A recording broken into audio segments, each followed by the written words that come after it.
So I like what DogChamp are sort of getting underneath their belt here. The only issue is usually we see this line picked up whenever the enemy team is trying to draft a very highly mobile hero. Right now, bumblebees don't really care about mobility. They care about being tanky, tanky, tanky, and then taking your damage and then saying, we're going to throw it back in your face. So this tree and protector, I think bumblebees are getting pretty robust here. Whereas I think DogChamp, again with their draft, the execution level, it gets higher and higher and higher. They have to operate at a really high level. Otherwise, the saves are going to come out, the heals are going to come through, the siphon, healing armor, and if those fights get a little bit too long, we saw in the previous game, every single time that role was committed sort of carelessly or forced out, the team fight's over. We have to back on every single other hero on our team. So if that starts happening again, except now you have a death prophet to really roll these objectives, I think strategically, bumblebees, again, they're getting a really, really strong draft. And DogChamp, okay, pulling it back a little bit with the Abba, so they're going to have slightly more in the way of durability, but bumblebees just have them beat on that. They've got the lineup that's going to be able to outlast you, and the problem is, if you're DogChamp, you have to be careful, because ideally you would want to get in and out. Jump in, find a quick kill, get away. With the tankiness that bumblebees have, you can't really do that. But if you stick around, as you mentioned, then you sort of start running into some trouble, and if you actually group up to try and pick one of these heroes off immediately, the AoE that bumblebees have to work against you is going to be insane. You've got the silence from the DP, the centaur can get you with the stomp, you, run the risk of running into the overgrowth as well, so it just feels like there's no path here for DogChamp to push into this fight that's not going to potentially lead into a massive counter from Bumblebee's lineup. Well, and that's where we're seeing both. I think both teams really needing their safe laner here. We could, I was gonna say we could see DogChamp flexing the TA between mid and safe lane, which we've seen a lot of South American teams do. But DogChamp don't do that. They have these comfort heroes. They pick it and then they play it. And while that is great versus some of the teams that you're not really too worried about skill wise, I think strategically that's a pretty big flaw because even though you're able to obtain these heroes, we're seeing a first phase Storm Spirit banned out. Usually, the only person that happens against is like Abed. It still does not feel fantastic. And now you pick up the Abaddon because you want to have that sort of counter pick versus the Treant Protector. But in the scheme of things, I really am struggling to find what's good about DogChamp's lineup aside from the fact that they're on comfort heroes. If they ever mess up a situation where they use the finger and they don't get a kill, then it feels like their team fight is gone. They're going to have to wait for Pango yet again. And I think, again, in that previous series, it really showed that whenever Luki didn't feel comfortable in a team fight, he either wouldn't show up or he'd show up, kill the creep wave, leave. There would never really be that full 5-on-5 engagement. And I'm scared if DogChamp are going for that same avenue, especially with the carry pool as thin as it is. Of course, you're going to be able to pick up your carry before Eternal Envy, but in the back of my mind, I still am a little bit scared because I think now, with the way that DogChamp have set up their heroes, they need something like a Sven or an Initiator or a hero to go in and tank a few spells because as of right now, if the fight starts on either Pango or TA, the fight is over and the immediate call to get out is going to happen. And you can't do that versus DP. You're just going to lose objectives. So they need to find something for creep. They need to find something that's going to be able to go in and cause a little bit of chaos, whether that's a Slark or whether it's something a little bit more atypical. They need to find something to cause some chaos. Bumblebees, well, maybe a slightly different direction there. They actually used their final ban on the Drow Ranger, so maybe not quite the hero that you were sort of speaking about, but we do see the choice of the Monkey King for DogChamp. Okay, so I don't know if that really solves that issue either. In terms of durability, the Monkey King is not fantastic. He certainly has a lot of damage output, and he can sow maybe a little bit of discord with the Wukong's command if he gets into the right spot, but you have a similar position now to the TA and the Pango. If the Monkey King is the one who gets jumped in on, what does he do? He's just sort of dead pre-BKB, so it feels risky for DogChamp. Maybe the damage output makes up for it, but we'll have to wait and see what that final pick from Bumblebees is, and they will take the Luna for Envy.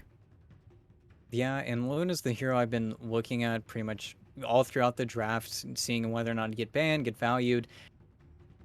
And of course, Creep now is able to play the Monkey King versus Death Prophet, where, okay, you've got the additional armor whenever you're in the ring, and you put the ring in front of the building that the DP wants to kill. So stylistically, great. That's going to be sort of a nice aspect for you.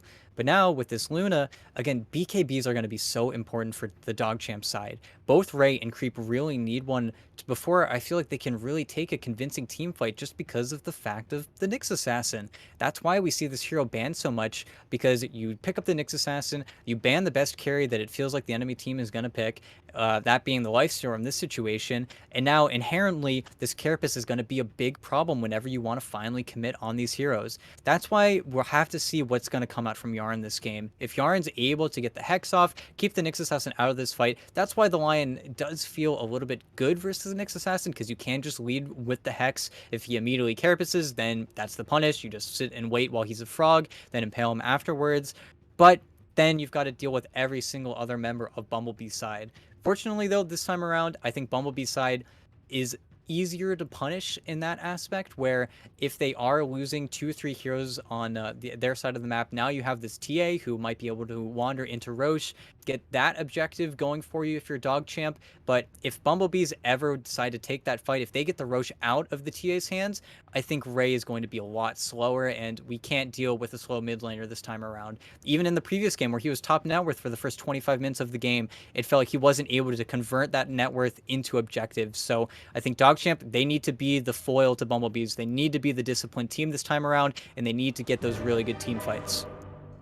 Yeah, we'll see really if they can do it. There's been a couple of examples so far today of a team sort of pulling that one off, really just being able to sort of fight their way out of situations where it looked like they didn't really have a crazy amount of sort of map control or pushing power. Don't know if DogChamp have that capability here, but they're going to have to put together something in a similar vein if they want to be able to pull this one out. Down 0-1 in this elimination series, so their backs are against the wall. There is really no more margin for error. They got to play like there's no tomorrow, because effectively there isn't one. So we'll see what they can do here as we are loading into the match. Bumblebees once again going for the smoke. We saw them give this an attempt back in game 1. Didn't really find the kill that they wanted when they went for that one. They were able to hit up Luki for a moment, but couldn't get the kill. This time around, maybe they sort of stay a little bit more grouped up. Last time they sort of split too far to the north and ended up sort of missing the opportunity. This time there's just no opportunity at all. No one's even wandering into that position yet, so feels like DogChamp maybe suspected something like this would be going down again, and not going to walk into the trap. Yep, and they do place a sentry there, interestingly enough. I don't know. I think they should have seen the sentry get placed, so they know that this small camp is blocked up. So Ray will probably get something sent out to him to deward in just They a actually few. want to jump in themselves. Who do they go for, though? Z-Freak or Moo? Well, I stun. kind of splitting the focus a little bit, but Moo is the one who gets hit up by the Earth Spike. They get the silence down from that curse as well, and Moo will be taken down. Bloody Nine is going to be the one to get the first blood, so maybe not the most efficient in terms of who gets it, but at that point, you just want to make sure the Treant's not actually walking away. So, first blood to the side of DogChamp, and 3 of the 4 bounties as well. So if you're DogChamp, honestly, that goes about as well as I think you reasonably could have expected. And they settle into the landing stage with a slight advantage here. Nothing massive, but maybe a little bit of a confidence booster as we get this second game underway. Yeah, and 3 bounty runes, first blood. You are right. Unfortunately, it was on Bloody Nine. It looks like he's just going to get the boots up. He doesn't have boots or oov this time around. The stick does feel pretty good, though, versus the Nyx Assassin, just knowing he's going to probably spam out for those ranged creeps. And that's where this top lane should not be an auto win, but he should be able to have a little bit of a better time this time around. A little bit better at laning than the Morphling is, but there is this King RD hero. Whenever you're not level 2 on Monkey King, don't have those Jingu stacks up, so you are just able to sort of play in the face of him. You've got another 10 damage on top of the Monkey King, so last hitting is a little bit hard at this level 1v1, so we'll see how long it stays like that. Meanwhile, Z-Freak, same plays that we saw from him the last time around, pulls that creep wave, blocks the camp up as well, and maintains the aggro all the way back under his tower. This time around, though, Bloody Nine, not quite as slow to respond. Earlier on the Treant, we saw him sort of staying in his own jungle for a little bit before he moved over. This time he's going to be a bit more active, and Z-Freak is not quite going to get the same amount of sort of experience or just benefit from this in general, as Bloody Nine was able to deny about half of those creeps. So you can't stop the pull in this situation, but Bloody Nine can certainly sort of lower the effectiveness of it. But this is something Z-Freak he's just going to be doing every single time. And now actually you see King RD himself pulling a wave as well. So both members of this offlane duo for Bumblebees just pulling those creep waves away, affecting the equilibrium. Creep is just going to have to sort of Another dance around the wave. tower. Did he take another? Oh my god. It's just the shenanigans, and this is gonna be good for Creep. He's just getting all of the blast hits, all of the farm, and there's not much they can do contesting him, but they've kind of gotten away with murder here. They've blocked up all of the camps, so there's no pulling situation that Bloody Nine can get away with, and he's level 1. He needs to be careful here. Ooh. Ooh. If he hits that, that may very well have been a kill. Bloody Nine, as you said, was still level 1, so no shield. But Z-Freak a little off the mark there. Unfortunate for him. Could have been able to get that first kill on the board for the Bumblebee's side, but even without that, you're now getting King RD into a better position. As you mentioned earlier, Creep is not going to be pressured up much here. Still just going to be able to sort of farm up underneath his own tower, but really in this lane, it's going to be more about King RD getting his, trying to hit those levels. If he can get to that level 6 fairly quickly, then the Stampede is going to be massive for Bumblebees in terms of trying to create some sort of aggressive opportunities. But right now, the aggression actually coming out from Creep and Bloody Nine. They hit him up with the silence as well as the Jingu into that Boundless Strike. And, I mean, King RD, he's tanky, but he's not that tanky. No points in the Retaliate and just the Bracer right now. Z-Freak, though, completely undeterred. He is continuing to steal these creep waves, even with his teammate being taken down there. So sticks to the mission, not going to deviate, pulling those creep waves away while the Centaur will return to the lane, but he's going to allow DogChamp to get their second kill up here, and Bloody Nine, he may want to be careful. He does have level 2 up now, so the Aphotic Shield is ready, and I think that means he really doesn't have to be all that afraid of King RD. There's not too much he can do to him, although he is taking a fair bit of damage there, but not enough. Bloody Nine just walks away. Meanwhile, in the bottom lane, Lukey getting himself caught out as well. Moo pushes in with Envy. They've got the damage and the lockdown to find that kill, and unfortunately for Yaren,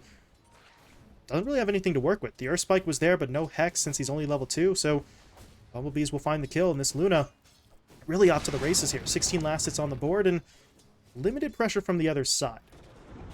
Speaking of pressure up top, oh boy. Yeah, they got him. Able to survive it once, but that time around, Z-Freak was there to help out, and B9 gets taken down. Creep, too little too late there on the jump in, trying to make something happen, but you're not going to be able to save your teammate in that situation. But at least it's just Bloody Nine going down. Creep is going to continue to have some fun in this top lane, so all is not lost there with that death, and even getting the boots delivered out there as Bloody Nine TP's back in. So we're tied up at 2-2, but I think both sides are going to be relatively okay with the early farming. The only hero that maybe we're going to be a little bit concerned about is sort of the Pango and maybe the Luna down here, but I don't really know what more Lukey can do. If he pushes all the way in with the Swashbuckle, then, as we saw before, he doesn't necessarily have a way to get himself out, and you're not guaranteed to find the kill onto Envy either. But he is sort of trying for it. Well, Envy's position is a little bit suspicious. What is going on here? He is going to get the Lucent Beam down onto Yaren, but he's still taking a fair bit of damage. It's not going to be enough to finish him off, though, as he will fall back. But now Moo, well, hit up there by the stun, but at this point, this is not going to work for DogChamp. They have to back away. If they dive the tower, their health levels are not fantastic themselves, and I don't think they have the burst to really finish Envy off. The Swashbuckler does come through, but yeah, that's just not going to be enough damage. Earthspike, though, will be committed, but again, it's not enough. I mean, they're trying their best to make sure Envy stays on low HP, but they're not actually going to have the full kill potential. I think at this point, Moo and Envy know that.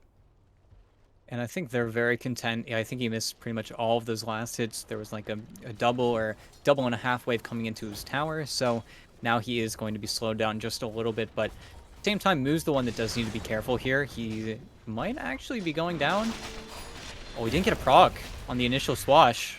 Did get the stick Still charges off there, but yeah, that's not going to be enough. Lukey will find the kill. Envy, well, I mean, he's got a Lucent Beam here, so if you're Lukey and Yarn, you don't want to get too close. They will be backing themselves away, and they got the kill that they wanted. The problem is, over in the middle lane, Ryoya pushing in with that first Exorcism, able to take down Bloody Nine. Rayla Lisa pushed off the tower, and now that tier 1 is taking a bit of a beating here. Can they save it and or deny it? It's going to get close. Oh. Going to get very close, but yeah, Ryoya is able to get it. So, and that's the tier 1 taken down. This was sort of a point of contention in really all of the last sort of 3 matches across multiple series, but this time Bumblebees take down the tower early, and they will get Lukey down in the bottom lane as well, and this is, again, the problem with this Pangolier. You swashbuckle in for any sort of damage, and then what do? The Lucent Beam locks you down, you set up the Nature's Grasp pretty easily, and you don't have the maneuverability to get himself away, and there isn't even any point in the Shield Crash to try and get out of that Nature's Grasp either, so he really is just stuck in the middle of it with no way out. And really, that's been the biggest discrepancy in this game. Sure, you've got the creep cut shenanigans going on top, but Rioya has just been not skipping a beat. It's 52-16 right now. Most of Ray Lelisa's last hits are from either stacks or that small camp. He's just gotten dragged around this game. He has gotten off to a pretty terrible start. Moo actually just forced Bloody Nine to fall back, and Yaren might have to retreat here as well. It's got a stick. Yeah, will it be enough? Okay, they do manage to kill him. Z-Freak was making his way over, but that was a 1v2 support fight that the Treant maybe wasn't winning, but he was certainly holding his own, and now Z-Freak wanted back in, but Mana Burn only level 1, doesn't quite have the damage there, so Yarn is going to be safe, but these supports are not exactly shying away from early contact at this point, which means, obviously, they are accounting for quite a few of the early deaths through the first 7 or 8 minutes, but they're doing their best to create sort of opportunities here, trying to make space for their cores to farm, and looking for potential pickoffs as Moo. TP's himself bot. This is a very bold move on his part. He's just going to run right in there, and DogChamp, they're going to track him down. Can they actually get through the trees, though? As of right now, no, but Creep jumping up there, trying to keep the chase going, but Moo's just going to walk away again. He's got 4 heroes in the bottom lane looking for him. None of these heroes are farming, and they're not even hitting the tower right now, so Moo's just sort of leading them on a weird, wild goose chase, and this is buying so much time, and he's still, like, what is happening right now? Moo is just dancing through the trees. Creep is finally going to get the vision on him, but... Oh, no. Are you serious? Moo. That should not happen. He is just clowning 4 of the 5 DogChamp members right now. No one got even, like, a single hit onto the tower, and he's still doing it. This is not okay. This cannot be allowed to happen. Moo. Just... he's styling on him. This is just ridiculous. And this is all time while Rioya is still farming the enemy team's jungle. He has stopped really Ray from doing anything he wanted to on this TA. He's just been so obnoxious. Rioya almost has a full Yule Scepter on his side of the map, and Moo is just uncontestable. You maybe think that the monkey would be adept at catching him out in the trees, but he's just sitting on the edge, never losing that nature's guise, and then just being super obnoxious. I can't believe it works this way, to be honest. But this is just all so much space, and because of how much space has been given to this Death Prophet, because of how good her lane has been, this just means that Eternal Envy gets to farm absolutely everything on his side of the map. They don't even make the counterplay towards mid, so I think DogChamp, they're really starting to fall behind. It's already a 3k gold lead 9 minutes in. Well, they're going to hit up Z-Freak in the middle lane, at least, and this should be a kill that they can secure. Although, uh-oh, that's a problem. King RD coming in. Stampede will be popped. They even get the Death Prophet into the fight with that Exorcism going as Yarn will fall. Bloody Nine gone as well, and turns out they couldn't get that kill after all. My mistake. Thought that they were just going to be able to get in and out, but King RD, fast on the reaction time. Stampede comes through. TPs are in place, and if you're DogChamp, that just goes so terribly for you. At the end of the day, you do only lose your 2 supports. That's not really going to be the bad part, but that's about a 3-man rotation mid for what you thought was going to be a quick and easy one onto the Nyx. Instead, you lose 2, your momentum stalls out a little bit, and as you were mentioning before, ET, Envy just keeps on farming. Envy's farming, the Death Prophet's farming. You did have to use the Exo in that last fight, so that is no longer online for a little bit, but Rioya doesn't care. He's just going to go back into really his own side and keep on farming, much like the Luna. And now, of course, that was all during the time where Moo is still leeching XP bottom, keeping all of his towers at super high HP pools. They haven't really been able to get the almost auto tower you get by just rotating your safe laner out early, and Creep's trying. Okay, I think he's finally got Moo here. We'll see. There's the Boundless. Moo. Alright. Popping the Still Overgrowth. level 7. He's fine. He's actually okay. Jeez. Alright. This...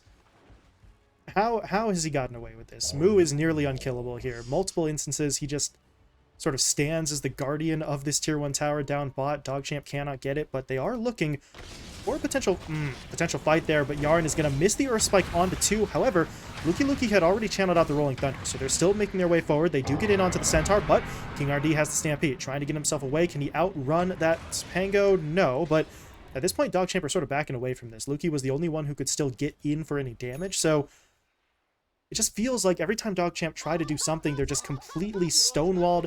We had 4 heroes in the bottom lane, couldn't get the tier 1 tower, couldn't get the kill onto the Treant. Now 4 heroes in that river area looking for the Centaur, can't get that kill either. So many resources are being committed here for DogChamp for almost no gain, while the cores on Bumblebee just sit back and farm. And you take a peek bottom and you see that Rioya is now making moves onto this Monkey King. He has to be so careful if he doesn't get ready to sort of bound out of here in a second. And he actually doesn't have Tree Dance for 3 seconds, so he might just be dead on contact here. Rioya's going to Well, come in. There's going to be the Yules to start it off. Does he have the silence? Yes, he does. Silence comes through. Creep not going to be able to jump away. The Impaler does miss, though, but Creep, for a second, thought about the TP there, but he will cancel it immediately, realizing Bloody Nine is in here to help him, but that may not be enough. Creep is still dropping low. Bloody Nine healing him one up more with Crypt. the Miss Coil, but the Crypt comes through. Not enough damage. Z-Freak, though, in there with the Vendetta hit. Creep will be taken down, and now Bloody Nine didn't quite hit level 6 there. He was maybe 1 or 2 creeps away from it, so without the borrowed time, he ends up falling as well in the rotation from Bumblebees. It's, well, okay, perfect is maybe the wrong term. They did have to put a little bit of extra effort in there, but they get the job done. They find those 2 kills, and Rioya might have tried sticking around for the Exo onto that tower, but they don't really feel like it's worth making the commitment for as of this particular moment. Well, and now Ray, it looks like he's the one who's sort of decided that I need to be making plays in this game. He's got a Blink Dagger now finished on this TA, so what is he going to blink and kill this game? I don't know. I think it's gotten a little bit past the point of contention where now what is the real target for him to sort of burst? I think they need to find a smoke play pretty soon here. Try and kill the Death Prophet. If you can find him, then I think you can get a little bit of that net worth and XP back in your favor.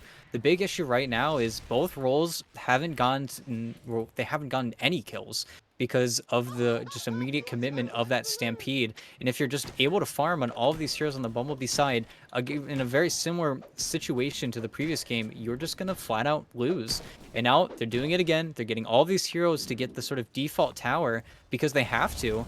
You see already Creep is sort of prepping himself to look for the Treant Protector. And I don't think Bumblebee should get dragged down to this bottom lane. We might even see Moo decide to make his exit a little bit earlier than usual, but this is still just so much space, so much farm, so much time. You see Envy, he's taking a 4 stack of Ancients right now. There's no way that DogChamp can ever threaten just getting Roche from this TA because he went for that Blink Dagger build. Everything just feels really awkward right now for DogChamp to continue staying in this game. It's really difficult for them to make these plays. They got sight of Moo there, but the Overgrowth locks them all down, and Oh, they're Moo's coming. gonna, They use God. too many spells. Yeah, Moo's going to be just fine now. Rioya wants in. He has the Exorcism at the ready. They're going to try and push their way forward. Not popping that ult just yet, though. Going on to Bloody Nine first, who does not have that borrowed time, You need but to finger him. can they get that damage? Yaren, he's holding it. He will deploy it there. Rioya taken down, but more TP's coming through. King RD pushing in, going for the stomp, connecting onto 3. Lukey dead already. Get the Lucent Beam down on the Creep as well. Trying to take him out as quickly as they can, but the Wukong's command does come through, so they do have a little bit more damage and control to work with here, but they've already lost a couple more. Lukey went down first. Bloody Nine falling as well. King RD, though, is dropping a little bit low himself as Ray blinks in, gets the meld hit down for the kill. And it looks like DogChamp are at least going to be able to sort of pull this one even, although based on the value of those kills, they lose 1 core and their ABBA in exchange for both King RD and Rioya. So that is going to be an incredibly valuable play for them, over 1,000 gold into their hands, but they still need to take the tier 1 tower. Moo is just sitting here once again. He's healing it up, but I think this time around, DogChamp should be able to get it so long as they do actually commit fully for it. Well, and just look at Eternal Envy's skill build, kind of an XD for me there. I was completely prepared for Creep to die in his own ring as soon as the Eclipse would have been committed, but there's no Eclipse. It's quite alright, Mr. Envy. There's 2 points in Lunar Blessing, proving more valuable to farm, but I think now if your Bumblebees just completely reset, you see Rioya, he immediately swapped up his build. He was just immediately going for that Shiva's Guard, instead getting the Boots of Travel, being the bots carrier on his team. So now, again, they just get to play the farm game. They didn't even use Exorcism bottom, so if they wanted to go into the Roche, they could go into Roche. If they want to go for this tier 2 top, that looks like the play that's going to be made with those cart comings in. Oh, maybe not. Okay. And this is going to be really bad. If DogChamp don't have an effect on this Roche, if they don't know about it, or if they let it happen just because they're afraid of a smoke play, this is sort of nightmare fuel for them. Question is who makes the move. Lukey is sort of close by, but he's not moving in that direction anymore, so this is really just going to be a free Roshan. Rioya I guess technically speaking, he has to pop the Exorcism for it, but you claim an objective, you get the Aegis in your hands, and now Yarn is potentially getting jumped in on mid. Oh, Ray. That's a problem. They go into the TA instead, locking her down. Can Ray get out? Not even a little bit. Ryoya will find the kill, and now they're in on to even more. They've caught out the Abba. Bloody Nine thrown up in the air by the Yule Scepter. He does have that ult, so the borrow time is going to keep him alive a little while longer, but yeah, there's no way he's getting out. King RD blinks in, goes for the stomp. They'll lock Bloody Nine down. They're in onto Yarn as well, actually. Well, they need to pick. There we go. They'll take down Bloody Nine. Okay, Envy. What? He's got him. All right. I mean, at the end of the day, that's Eclipse for a Lion. That's going to be a little bit of a strange one, but hey, you take that Lion off the field, Yarn's dead for 20, and that is going to open up opportunities to potentially take more control of the map. Envy, oh, he cut it down. He cut down Creep's tree. Can he actually get the kill, though? I don't think he actually has, well, enough damage by himself, but Creep has nowhere to go. He's just going to get locked in. Goes for the Boundless Strike to heal himself up, though, so that is going to keep him alive for the time being, but again, his tree got cut down while he was trying to TP, so he can't leave. He just has to try and use that tree dance to get further up the lane, and it looks like he is going to be able to get himself out of there. So that honestly could have been disastrous. They're at least able to get Creep away, but you see Bumblebees, they're pushing back over. I don't know if they truly know that the Monkey King is still here or if they just want the tower. Either way, though, Creep is left in a situation where he can't defend this tier 1. Yeah, they don't want to poke a tier 2 just yet, especially after committing that exorcism. And really, that's the easy decision you get to make. You just commit the level 2 exo. You have this early in the game. Don't mess with glyphs just yet. And you take this tier 1 tower while they already have glyph. They kind of just pop it to pop it. And it's just free gold for their team at this point. Not much else they can do, but Eternal Envy, with this Aegis, they're not really set up to defend this tower just yet on the DogChamp side, so he might decide to chip away at it just a little bit. And we do see a rotation starting to come in as Creep will push their way forward, but the Overgrowth was actually thrown down first, so they are rooted up. Here comes Z-Freak in for the quick kill.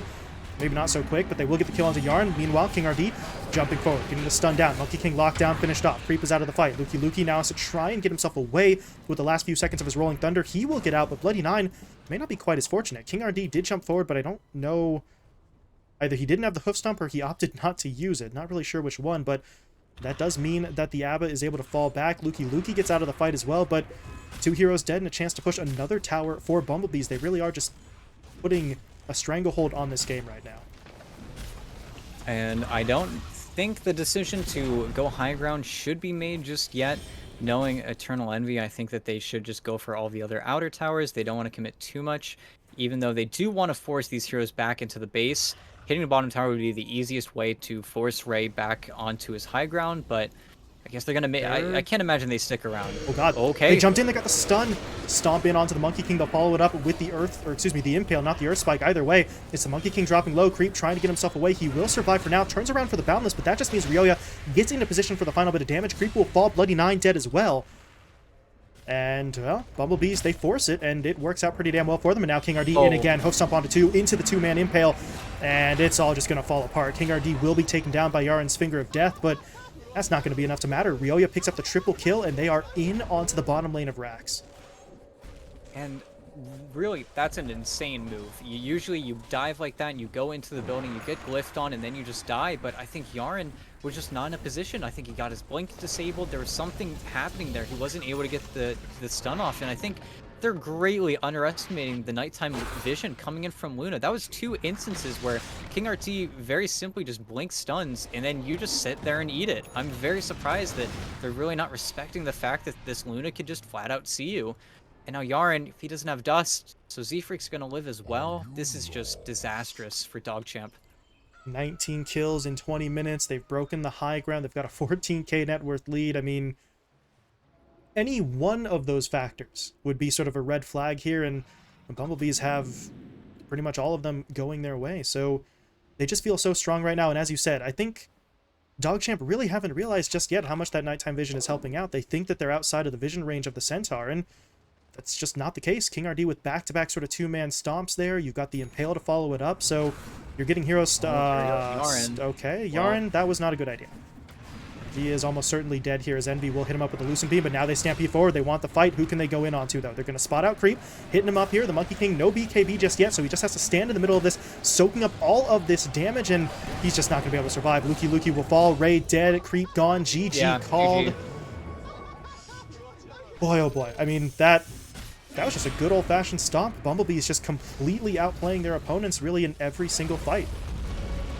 Yeah, and game one, they did have their issues. They did have those situations where they definitely were struggling to find the clear plan, but at the end of the day, you had that Spectre farming the entire time. This time around, it was a little bit more cut and dry. Relay just did a clinic on Ray Lisa. I've never seen, or I haven't seen sort of a stomping like that in a while, since all the way back to Annie Major. It feels like whenever Nothing to Say was just styling on kids again with Death Prophet. It's not a flashy hero, but it's one of those heroes that just off the get-go just feels so strong, right-click wise, spell wise. You just do so much damage, and he really just wiped the floor with the Tia, and I think then everything started to crumble. It was almost the opposite issue where now you need so little farm to get off the ground with the way that they itemized. He had a Blink Dagger on the Tia, he had a Blink Dagger on the Pango. They went completely in the other direction, and I think they got caught in this track where we have to fight, we have to fight, we have to keep going.